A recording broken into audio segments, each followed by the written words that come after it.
MUDA site ಹಗರಣಕ್ಕೆ ಸಂಬಂಧಪಟ್ಟಂತೆ CM ವಿರುದ್ಧ ಸಿಬಿಐ ತನಿಖೆ ಭವಿಷ್ಯ ಇಂದು ನಿರ್ಧಾರವಾಗುತ್ತಾ? ಸಿಎಂ ವಿರುದ್ಧ ಸಿಬಿಐ ತನಿಖೆ ಭವಿಷ್ಯ ಇಂದು ನಿರ್ಧಾರವಾಗುತ್ತಾ ಅನ್ನುವಂತಹ ಪ್ರಶ್ನೆ ಮೂಡ್ತಾ ಇದೆ. ಸಿಎಂ ಸಿದ್ದರಾಮಯ್ಯ ವಿರುದ್ಧ ಏನು ಮುಡಾ ಸೈಟ್ ಹಗರಣ ಇತ್ತು, ಈ ವಿಚಾರಕ್ಕೆ ಸಂಬಂಧಪಟ್ಟಂತೆ ಸಿಬಿಐ ತನಿಖೆಗೆ ನೀಡೋದಕ್ಕೆ ಅನುಮತಿಯನ್ನ ಕೋರಿದ್ರು ದೂರುದಾರ ಸ್ನೇಹಮಯಿ ಕೃಷ್ಣ ಅವರು. ತನಿಖಾ ವರದಿಯನ್ನ ನೀಡುವಂತೆ ಹೈಕೋರ್ಟ್ ಕೂಡ ಸೂಚಿಸಿದ್ರು.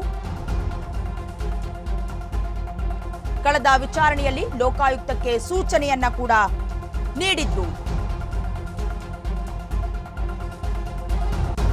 ಈ ವಿಚಾರಕ್ಕೆ ಸಂಬಂಧಪಟ್ಟಂತೆ ಇಂದು ತನಿಖಾ ವರದಿಯನ್ನ ಲೋಕಾಯುಕ್ತರು ಸಲ್ಲಿಸಲಿದ್ದಾರೆ. ಹೈಕೋರ್ಟ್ಗೆ ತನಿಖಾ ವರದಿಯನ್ನ ಪೊಲೀಸರು ಸಲ್ಲಿಸಲಿದ್ದಾರೆ.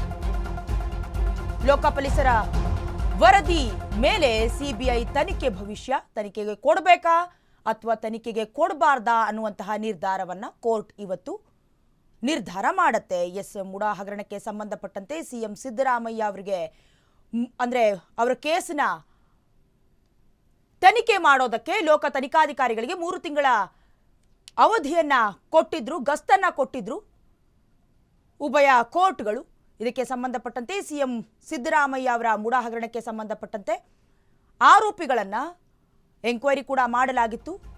A1 ಆರೋಪಿ ಸಿದ್ದರಾಮಯ್ಯ, A2 ಅವರ ಪತ್ನಿ ಪಾರ್ವತಿ ಅವರು, A3 ಮಲ್ಲಿಕಾರ್ಜುನ ಸ್ವಾಮಿ ಅವರು, ಹಾಗೆ A4 ಆರೋಪಿ ದೇವರಾಜ್ ಅವರನ್ನ ಏನು ತನಿಖೆ ಕೂಡ ಮಾಡಲಾಗಿತ್ತು. ಈ ಎಲ್ಲ ತನಿಖೆಯ ವರದಿಯನ್ನ ಇವತ್ತು ಕೋರ್ಟ್ಗೆ ಲೋಕಾಯುಕ್ತರು ಕೊಡ್ತಾರೆ. ಅಲ್ಲಿ ಕೋರ್ಟ್ ಡಿಸೈಡ್ ಮಾಡುತ್ತೆ ಸಿಬಿಐಗೆ ವರದಿಯನ್ನ ನೀಡಬೇಕಾ ಅಥವಾ ನಾವೇ ಕಂಟಿನ್ಯೂ ಮಾಡಬೇಕಾ ಅನ್ನುವಂಥ ವಿಚಾರ. ಒಟ್ಟಾರೆಯಾಗಿ ಇವತ್ತು ಸಿಎಂ ಸಿದ್ದರಾಮಯ್ಯ ಅವರ ಭವಿಷ್ಯ ನಿರ್ಧಾರವಾಗತ್ತೆ.